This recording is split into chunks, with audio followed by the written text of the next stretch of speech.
Calcium rich foods आपको किस diet से मिलेंगे। डायल कीजिए 040-233-13820 और 233-13380।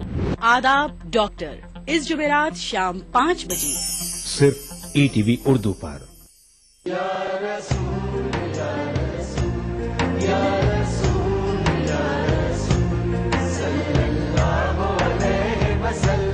सारी कायनात मसरूर है, जश्न मिलादे रसूल है। निगाहे इश्क व मस्ती में वही अव्वल वही आखिर, वही कुरआन वही फुरकान, वही यासीन वही ताहा। मैं आया तेरे दरबार मेरी तुझ पे। इंसानियत के लिए मोहसिन इंसानियत का पैगाम सीरत रसूल के मुख्तलिफ गोशों का अहाता करता हुआ लाइव फोन इन प्रोग्राम, हुब्बे नबी से सरशार नातों का हसीन गुलदस्ता, जश्न मिलादुन नबी, हर पीर से जुमा रात 10:30 बजे सिर्फ ETV उर्दू पर।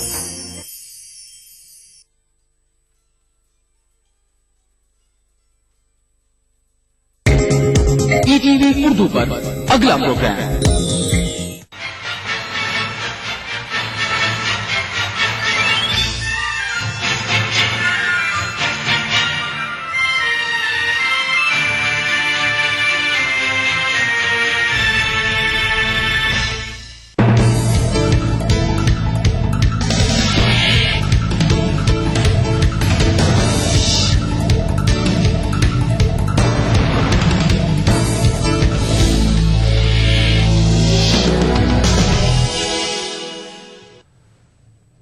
नाज़रीन आदाब, ETV उर्दू न्यूज में आपका खैर मकदम है। ETV इंडिया के साथ मैं हूं अबू हुरैरा। सबसे पहले नजर सुर्खियों पर। यूपी में आज रैलियों का दिन, गोरखपुर में बीजेपी तो बनारस में समाजवादी पार्टी की रैली।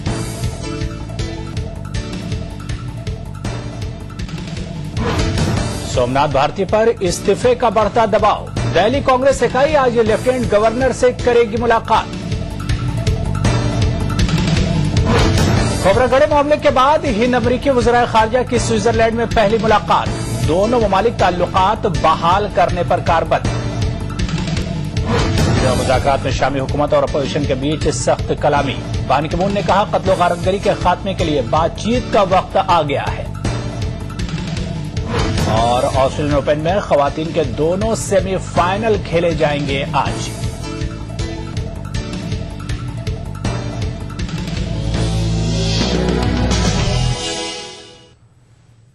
तो बुलेटिन में सबसे पहले रुख करेंगे उत्तर प्रदेश का, जहां आज सियासी रैलियों का दिन है। मशरक़ी उत्तर प्रदेश के गोरखपुर में आज बीजेपी की विजय शंखनाद रैली है।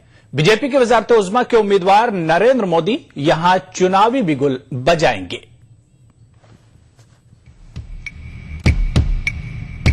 गोरखपुर में नरेंद्र मोदी के लिए स्टेज सेट है। शंखनाद रैली के जरिए नरेंद्र मोदी उत्तर प्रदेश में चुनावी बिगुल बजाएंगे। बीजेपी का दावा है कि ये रियासत में नरेंद्र मोदी की अब तक की सबसे बड़ी रैली होगी। रैली के कन्वीनर और गोरखपुर से पार्टी के रुकन पार्लियामान योगी आदित्यनाथ का कहना है कि पार्टी वोटरों को रिझाने की कोशिश नहीं कर रही है, बल्कि तरक्की, सलामती और बदउनवानी जैसे मसाइल को लेकर आवाम के बीच जा रही है। देखिए, हम लोग किसी को रिझाने का या किसी को प्रलोभन देने का हम लोग ना हमारा प्रयास है ना नहीं। हम लोग राष्ट्रवाद की राजनीति कर रहे हैं। हिंदुत्व के नाम पर, विकास के नाम पर हम जनता के बीच में जाएंगे। जिसे सुरक्षा चाहिए, जिसे समृद्धि चाहिए, और भारतीय जनता पार्टी को वोट देगा। पार्टी सभी फिरकों को रैली में आने की दावत दे रही है। पार्टी वर्करों ने अक़लियती फिरके को भी रैली में आने की दावत दी है। योगी आदित्यनाथ का इल्जाम है कि उत्तर प्रदेश की अखिलेश हुकूमत सभी फिरके को एक नजर से नहीं देखती, जिसकी वजह से बिगाड़ पैदा हो रहा है। उत्तर प्रदेश में अल्पसंख्यक और बहुसंख्यक के आधार पर समाज को, सामाजिक ताने बाने को छिन्न भिन्न करने वाली सरकार है।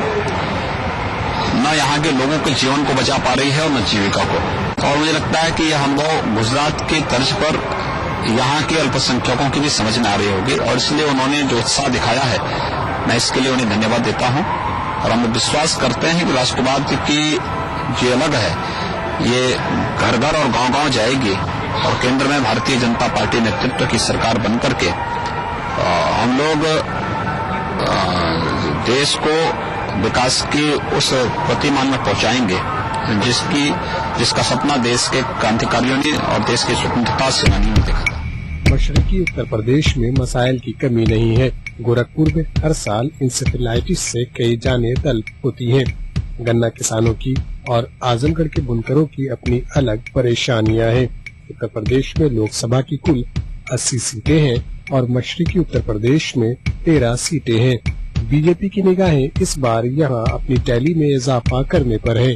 Bureau report, ETV news.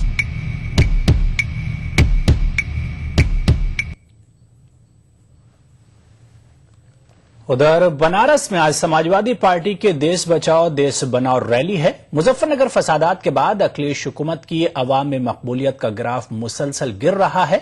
ऐसे में आइंदा इंतखाबात के बाद मरकज में बड़ा रोल निभाने का ख्वाब देख रहे मुलायम सिंह यादव पार्टी वर्करों को आम इंतखाबात के लिए तैयारी में जुट जाने की बात कह रहे हैं। समाजवादी पार्टी की विशाल रैली है। तमाम तैयारियां पूरी हो गई हैं। नेताजी, वज़ीर आला अखिलेश यादव और उनकी काबीना के कई वुज़रा आज इस रैली से खिताब करेंगे। पार्टी का दावा है कि इस रैली में लाखों की तादाद में लोग शिरकत करेंगे।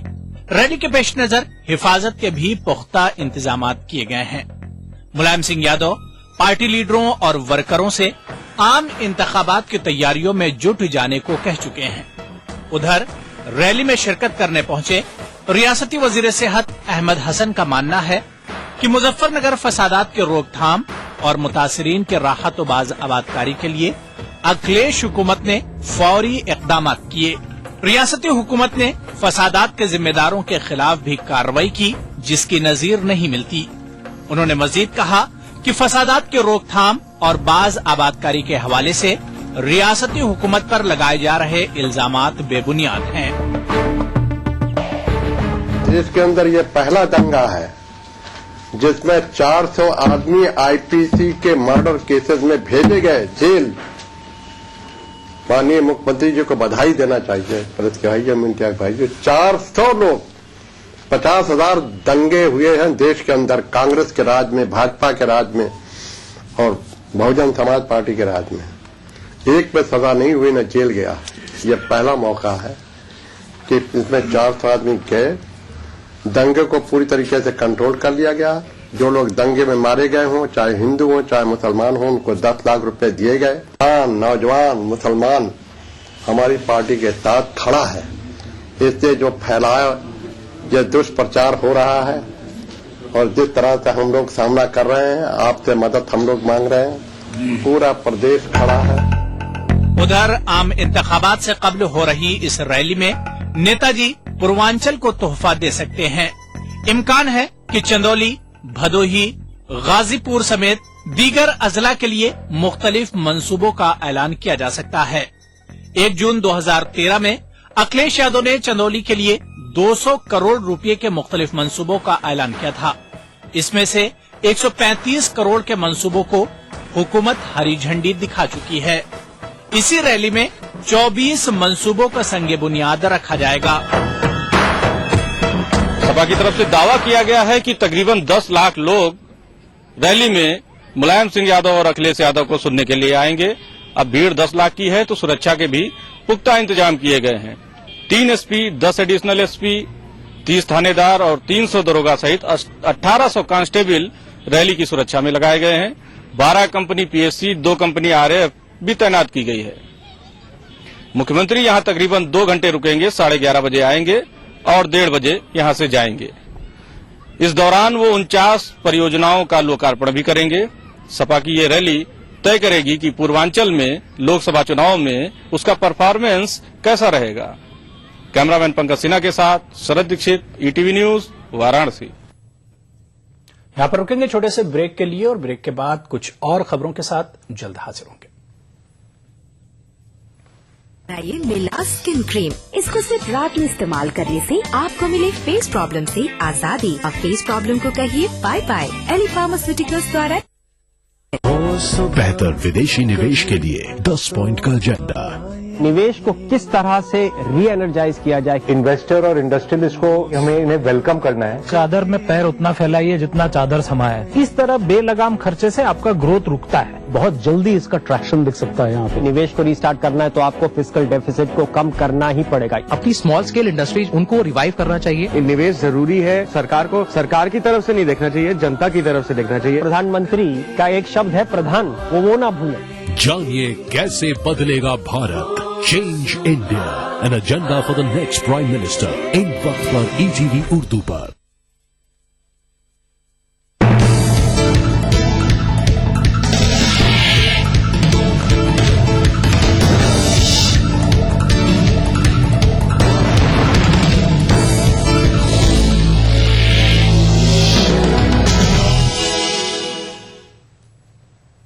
ब्रेक के बाद रुख करेंगे दिल्ली का, जहां के वजीर कानून सोमनाथ भारती पर इस्तीफे का दबाव बढ़ता जा रहा है। कांग्रेस की रियासती इकाई आज लेफ्टिनेंट गवर्नर नजीब जंग से मुलाकात करेगी। उधर बीजेपी ने सोमनाथ के खिलाफ धरना देने का ऐलान किया है। इस बीच आम आदमी पार्टी का कहना है कि मामले की अदालती तहकीकात की जा रही है। ख्याल है कि युगांडा की एक खातून ने सोमनाथ भारती की शिनाख्त कर ली है।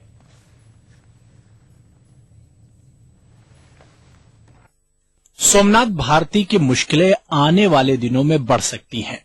खिड़की एक्सटेंशन में 15 और 16 जनवरी की दरमियानी रात जो कुछ हुआ, इस मामले में सोमनाथ भारती के गिर्द दायरा तंग होता जा रहा है। युगांडा के खातून ने उनकी शनाख्त कर ली है और उसने अदालत और खवातीन कमीशन से शिकायत भी की है। तो दूसरी जानिब इस मामले पर सोमनाथ के इस्तीफे का मुतालबा जोर पकड़ता जा रहा है। कांग्रेस की रियासती यूनिट आज लेफ्टिनेंट गवर्नर नजीब जंग से मुलाकात करेगी। कांग्रेस तर्जुमान रणदीप सिंह सुरजेवाला भी मुलाकात की बात कह रहे हैं, लेकिन यूनिट सोमनाथ के इस्तीफे की मांग करेगी, उस पर वो कुछ साफ नहीं कहते। Unit led by Shri Arvinder Lovely and CLP leader are meeting the lieutenant governor tomorrow. I would suggest that we wait for an appropriate representation from them tomorrow. There is no demand as such per se. I have only said and I made the stance of the party very clear. BJP ने भी आम आदमी party और दिल्ली के वजीर कानून सोमनाथ पर हमले तेज कर दिए हैं। पार्टी का कहना है कि दिल्ली के वजीर कानून ही कानून की खिलाफ वर्जी कर रहे हैं। आम आदमी पार्टी और कांग्रेस सरकार अब एंटी वुमेन, एंटी डेवलपमेंट और एंटी कॉमन पीपल होती जा रही है। यह सरकार महिला विरोधी, विकास विरोधी और आम जनता के विरोधी साबित होती जा रही है। जबकि आम आदमी पार्टी का कहना है कि मामले की जांच की जा रही है और कोई नतीजा अखज करना अभी सही नहीं। तैयार करने के बाद सारी चीजों को जानने के बाद ही फैसला करेंगे, क्योंकि एकदम से विपरीत दोनों तरह के तथ्य आ रहे हैं सामने। उधर खवातीन कमीशन ने सोमनाथ भारती को उसके सामने पेश होने को कहा है, लेकिन सोमनाथ भारती का कहना है कि उन्हें इस सिलसिले में अभी कमीशन की जानिब से नोटिस नहीं मिला है। Bureau report, ETV news. Devyani Khobragade मामले के बाद हिंद अमेरिका वज़ीर खारजा की पहली मुलाकात स्विट्जरलैंड में हुई। मुलाकात के दौरान सलमान खुर्शीद ने देवयानी खोबरागड़े का मामला उठाया और खोबरागड़े की मुलाजमा के अहले खाना को ट्रैफिकिंग वीजा जारी किए जाने पर तशवीश का इजहार किया। दोनों लीडरों ने हालिया दिनों में रिश्ते में दराई तुर्शी को भुलाकर बाहिमी ताल्लुकात बहाल करने के अज़्म का इजहार भी किया। हिंद अमेरिका बाहमी ताल्लुकात बहाल करने के ख्वाहिशमंद है, इसलिए दोनों ही ममालिक गुज़श्ता दिनों सिफारती सतह पर रिश्ते में दराई कड़वाहट को भुलाकर स्ट्रेटेजिक, सलामती, तवानाई और इक़्तिसादी सतह पर ताल्लुकात को आगे बढ़ाना चाहते हैं। इसी सिलसिले में मॉन्टेरो में दोनों मुल्कों के वज़राए खारजा की मुलाकात हुई। इस मुलाकात में वजीर खारजा सलमान खुर्शीद ने देवयानी खोबरागड़े का मामला उठाया। सलमान खुर्शीद ने जॉन कैरी से देवयानी खोबरागड़े की मुलाजमा संगीता रिचर्ड के अहले खाना को ट्रैफिकिंग वीजा जारी किए जाने पर तशवीश का इजहार किया। ख्याल रहा कि संगीता रिचर्ड के शौहर और 2 बच्चों को अमेरिकी सिफारत खाने ने वीजा जारी किया था।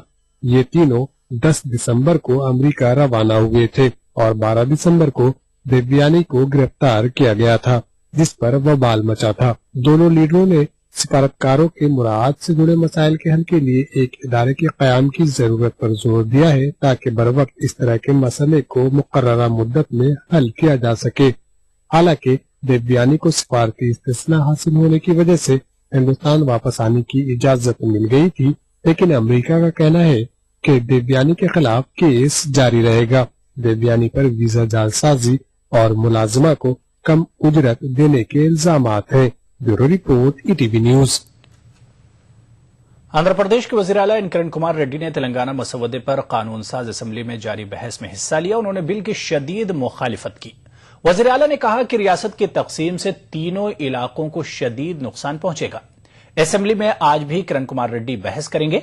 इलाके तेलंगाना के लीडरों ने वजीर आला के रवैये की सख्त नुक्ताचीनी की। बिल पर असेंबली की राय जानने के लिए सदर जमहूरिया की जानिब से दी गई मोहलत आज खत्म हो रही है। ताहम यह खबर है कि सदर जमहूरिया की जानिब से 1 हफ्ते की मोहलत दे दी गई है। राष्ट्रपति भवन की जानिब से आज इसकी तस्दीक किए जाने का इम्कान है।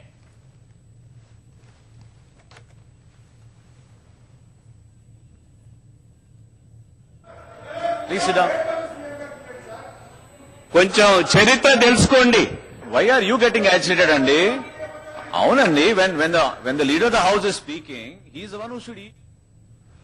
खबर झारखंड से है, जहां के साबिक डिप्टी वजीर आला सुधीर महतो का दिल का दौरा पड़ने से इंतकाल हो गया। वो 58 बरस के थे। उनके पसमानदगान में अहलिया और 4 बेटियां हैं। 1990 में सुधीर महतो पहली बार असेंबली में चुनकर आए थे। ईजागढ़ सीट से वो 3 बार जीतकर असेंबली पहुंचे थे, लेकिन 2005 इंतखाबात में उन्हें शिकस्त का सामना करना पड़ा था।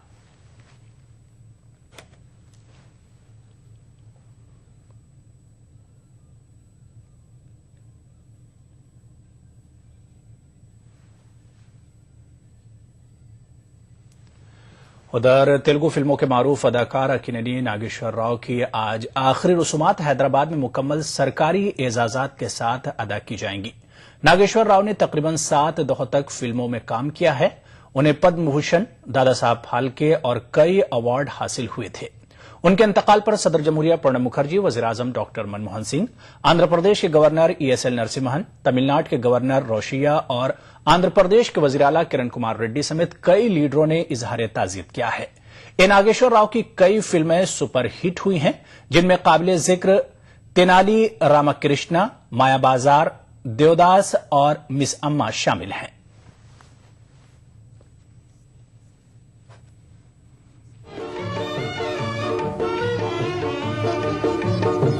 కడుపు కాలే కష్ట జీవులు పొడలు విరిచి కనులు తొలిచి కడుపేస్తుంటే అలుపు తొలుపే మున్నది ఇద్దరమొకటి చేయిక। आंध्र प्रदेश के राजमंड्री से गुमशुदा 5 स्कूली तालिबात का काकीनाडा में पता चल गया है। ये 5 लड़कियां काकीनाडा के एक लॉज में पाई गईं। इन 5 लड़कियों ने मिलकर लॉज का एक कमरा किराए पर हासिल कर लिया था। लॉज इंतजामिया को शक होने पर पुलिस को इन लड़कियों के बारे में इत्तला दी गई। पुलिस ने इन लड़कियों को उनके वालिदैन के हवाले कर दिया। इन तमाम लड़कियों की उम्र 14 साल है और राजमंड्री के मुख्तलिफ प्राइवेट स्कूलों की 8वीं जमात में जेर तालीम है। बताया जा रहा है कि सही रैंक न लाने पर वालिदैन की जानिब से डांट के बाद ये लड़कियां फरार हुई थी। मुल्क की राजधानी दिल्ली में आज यौम जमहूरिया परेड की फुल ड्रेस रिहर्सल है। रिहर्सल के पेश नजर विजय चौक से लेकर इंडिया गेट तक रास्ता ट्रैफिक के लिए सुबह 5 बजे से दोपहर 12:30 बजे तक बंद रहेगा। इसी तरह सेंट्रल सेक्रेटेरिएट और उद्योग भवन मेट्रो स्टेशन भी आज 12:30 बजे तक बंद रहेंगे।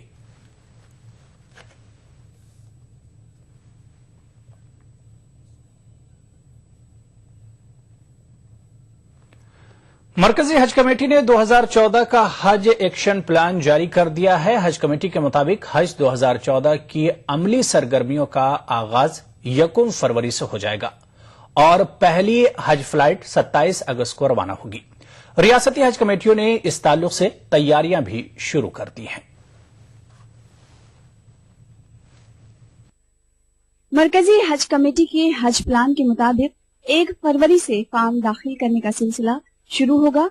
15 मार्च से कबल तक फार्म दाखिल किए जा सकते हैं।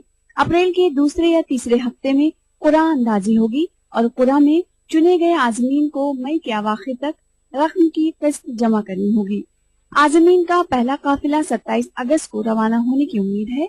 मरकजी कमेटी की तरफ से खाका जारी होते ही राजस्थान हज कमेटी हरकत में आ गई है। स्टेट हज कमेटी का कहना है कि मरकजी हज कमेटी के रहनुमा खतूत की रोशनी में हाजियों को बेहतर सहूलियात फराहम की जाएगी। ऐसा है कि हमको सर्कुलर सेंट्रल हज कमेटी से मिला है, उसके अनुसार हम हज के फार्म भरवाना और उनके जो कुछ भी उसमें सहूलियत दे सकते हैं पूरी सहूलियत हम हज हाउस में ही करेंगे और हाजियों को कोई तरह की तकलीफ नहीं होगी। और 1 तारीख से 15 मार्च तक ये सिलसिला चालू रहेगा। पहले हमने मुसाफिर खाने में किया था इंतजाम, अब की बार हम हज हाउस में ही करेंगे और सारी सहूलियतें हाजियों को देंगे। इस बार हमने ये तय किया है हज कमेटी ने कि हम रोजाना ही जो भी आवेदन करने वाले हैं, जो भी आएंगे उनके हम वहाँ पर आवेदन करने वालों का हम जो है medical group, medical certificate, form भरना सब काम हम वहीं पर ही हज हाउस में कराएंगे। रोजाना प्रतिदिन ये काम करा जाएगा 1 फरवरी से 15 मार्च तक। और वहां पर हमने आज ही हमारे चेयरमैन सलीम कारी साहब ने लेटर इश्यू कर दिया है सीएमएचओ को, उनसे रिक्वेस्ट की है कि हज हाउस के अंदर 1 डॉक्टर, 1 टेक्नीशियन और अपनी टीम वहां लगाएं। राजस्थान स्टेट हज कमेटी ने इस साल पुरानी सहूलतों को जारी रखते हुए नई सहूलतें फराहम करने का भी फैसला किया है। राजस्थान में 35 अजला से तकरीबन 4,500 हाजी रवाना होते हैं। ETV news Jaipur.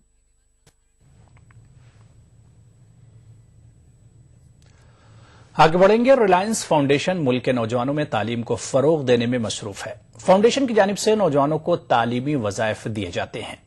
मुल्क भर से 4,000 से ज्यादा तलबा को स्कॉलरशिप्स दी गई हैं। ये तालीमी स्कॉलरशिप्स पसमानदा इलाकों के होनहार तलबा को आला तालीम के हुसूल में मुआविन साबित होती हैं। फाउंडेशन ने आला तालीम के हुसूल के लिए 10,000 से ज्यादा तलबा को माली मदद फराहम कराई है। माशी तौर से पिछड़े मुतादिद होनहार तलबा को स्कॉलरशिप से फायदा हुआ है। इनमें से बहुत से एडमिनिस्ट्रेटिव सर्विसेज में खिदमात अंजाम दे रहे हैं।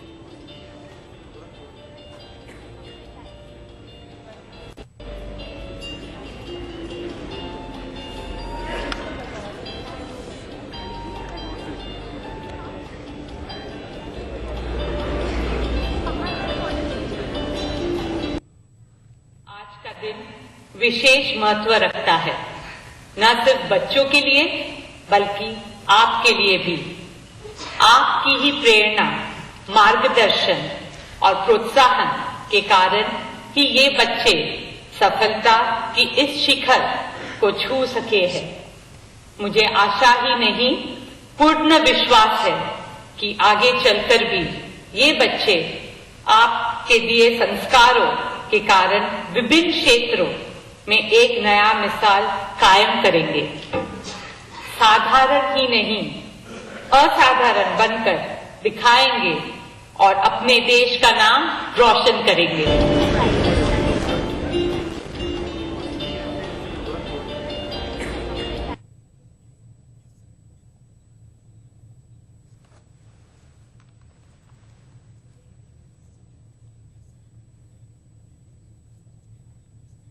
सोसाइटी के लिए यही अपील करना चाहूँगा, अगर आपको इसी कोई स्कॉलरशिप मिलती है तो इसे डिसमोटिवेट ना हुए बल्कि और मोटिवेट हुए और सोसाइटी की तरफ अपनी रिस्पॉन्सिबिलिटी को समझे। और being a citizen of India, हम भारतीयों को ये अच्छी तरह से पता होना चाहिए कि हमारे साथ हम जितने बाकी लोगों को हमारे साथ हाथ पकड़कर जितने बाकी लोगों को ऊपर ले जा सके, हमें उतने जनों को सपोर्ट करके ऊपर ले जाना चाहिए। और specially for the poor people of India, we have to help them.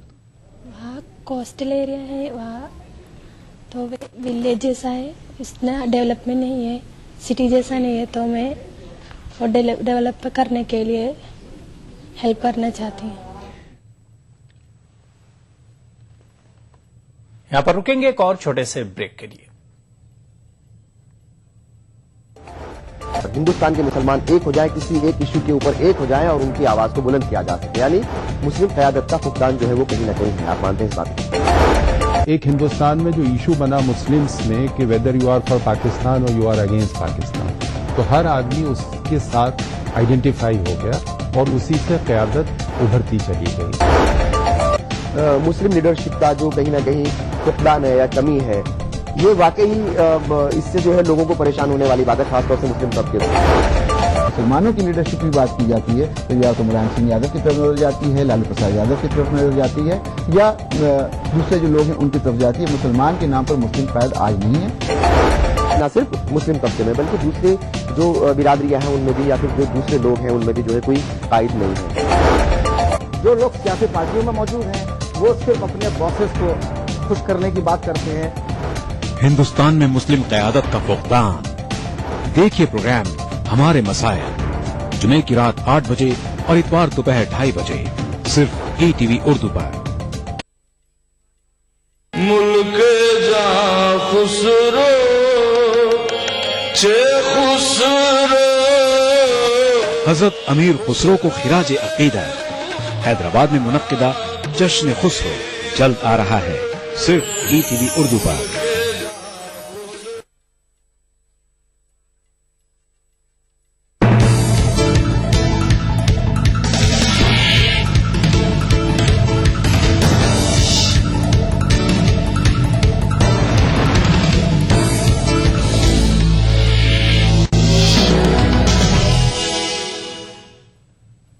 Geneva मुज़ाकरात के पहले रोज कोई खास पेशरफ्त नहीं हो सकी। बशार अल असद के मुस्तकबिल को लेकर शामी हुकूमत और अपोजिशन के बीच जबरदस्त बहस हुई। वज़ीर ख़ारिजा वलीद मौल्लिम ने मुज़ाकरात की शुरुआत करते हुए कहा कि शाम का लीडर कौन होगा इसका फैसला शाम के अवाम करेंगे, जिस पर अपोजिशन ने सख्त एतराज जताया। अपोजिशन का कहना है कि शामी हुकूमत का मौक़िफ़ इस बात की जानिब वाज़ेह इशारा करता है कि वह बातचीत के लिए संजीदा नहीं है।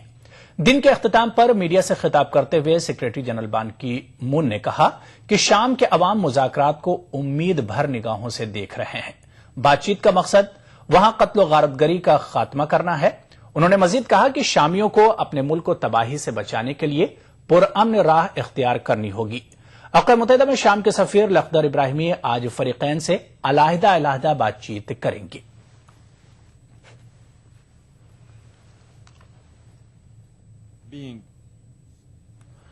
यूक्रेन में सिक्योरिटी एहलकारों और एहतजाजियों के बीच झड़प में 5 एहतजाजी हलाक हो गए हैं। 4 लाशों पर गोलियों के निशानात पाए गए हैं, जबकि एक एहतजाजी की मौत बुलंदी से गिरने से हुई है। यूक्रेन में गुज़िश्ता 2 महीने से जारी हुकूमत मुखालिफ एहतजाज के दौरान पहली बार हलाकतों की खबर है।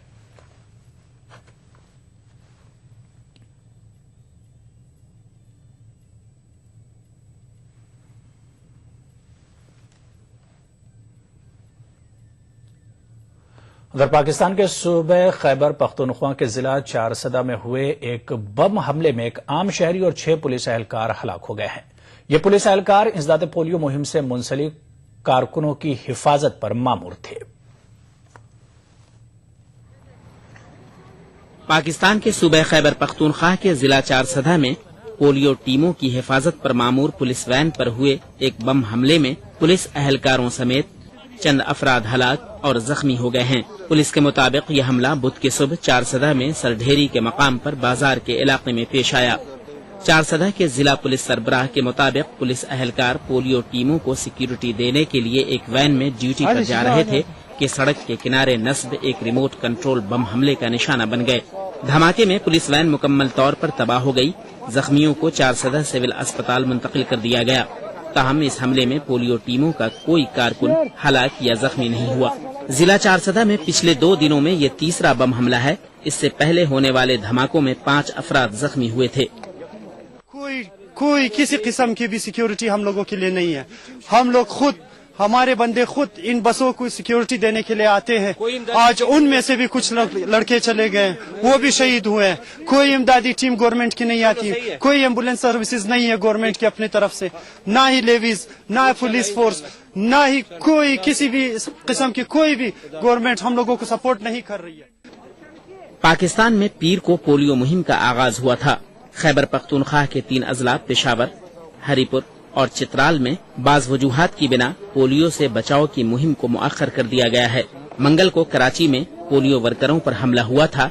उस हमले में 2 खवातीन समेत 3 अफराद हलाक हो गए थे। Bureau report, ETV news.